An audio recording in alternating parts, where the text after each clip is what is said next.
नमस्कार दोस्तों, व्रत की कहानी बाय निकू यूट्यूब चैनल पर आप सबका स्वागत है। दोस्तों, आज वैशाख पूर्णिमा के दिन मैं आप सबके लिए वैशाख पूर्णिमा व्रत कथा लेकर आई हूँ। माना जाता है कि इस दिन वैशाख पूर्णिमा व्रत कथा को सुनने से सब मनोकामनाएं पूर्ण होती है और संतान सुख में वृद्धि होती है। तो चलिए कथा शुरू करते हैं। वैशाख पूर्णिमा व्रत कथा।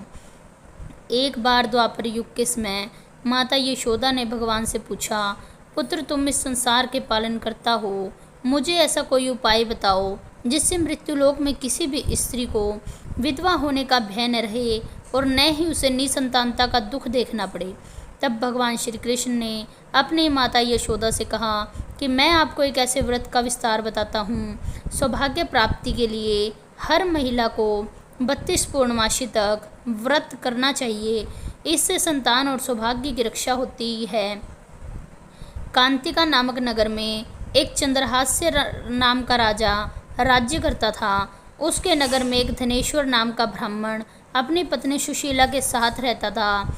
इनके घर में किसी भी प्रकार की कोई कमी नहीं थी, लेकिन ब्राह्मण की कोई संतान नहीं थी, जिसके कारण दोनों पति पत्नी दुखी रहते थे।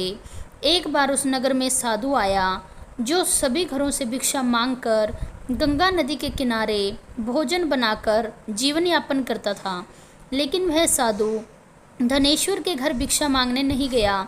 यह देखकर सुशीला और धनेश्वर बहुत दुखी हुए और जाकर साधु से पूछा कि हे साधु महाराज, आप सब घरों से भिक्षा लेकर आए, लेकिन आपने हमारे घर से भिक्षा क्यों नहीं ली? तब साधु ने कहा कि तुम निसंतान हो और तुम्हारे घर से भिक्षा लेने पर यह व्रत अन्न के समान होता है। मैं पाप का भागीदार नहीं बनना चाहता, इसलिए तुम्हारे घर से भिक्षा नहीं ली। यह सुनकर धनेश्वर बहुत ज़्यादा दुखी हुआ और साधु से पूछता है कि आप कोई ऐसा उपाय बताएं जिससे मुझे संतान सुख की प्राप्ति हो। तब साधु ने उस दंपति को 16 दिन तक माता चंडी के पूजन की सलाह दी, जिसके बाद धनेश्वर और उसकी पत्नी ने ऐसा ही किया। धनेश्वर और उसकी पत्नी की आराधना से प्रसन्न होकर माता चंडी कालिका रूप में प्रकट हुई और सुशीला को गर्भवती होने का वरदान दिया और कहा कि प्रत्येक पूर्णिमा को दीपक जलाएं।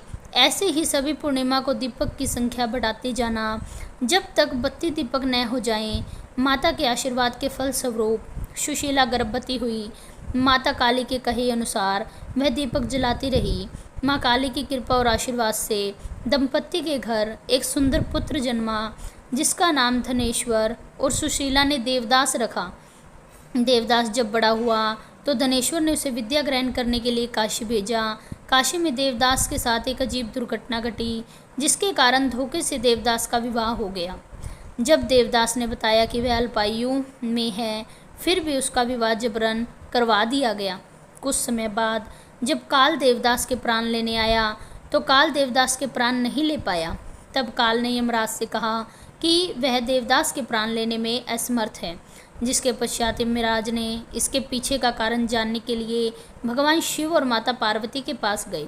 तब माँ पार्वती ने माँ काली काल रात्रि पूजन विधि के वरदान के वृतांत के बारे में सुनाया और कहा कि ब्राह्मण दंपत्ति ने पूर्णिमा का व्रत रखा था, इसलिए काल देवदास का कुछ भी बिगाड़ न सका। तभी से कहा जाता है कि पूर्णिमा के दिन व्रत करने से काल से मुक्ति मिलती है और भगवान की कृपा से सब मनोकामनाएं पूर्ण होती है। यहाँ वैशाख पूर्णिमा व्रत कथा समाप्त होती है। दोस्तों, यदि आपको ये कथा पसंद आए तो मेरे चैनल को सब्सक्राइब करें, वीडियो को लाइक करें और कमेंट में जय श्री सीताराम अवश्य लिखें। धन्यवाद।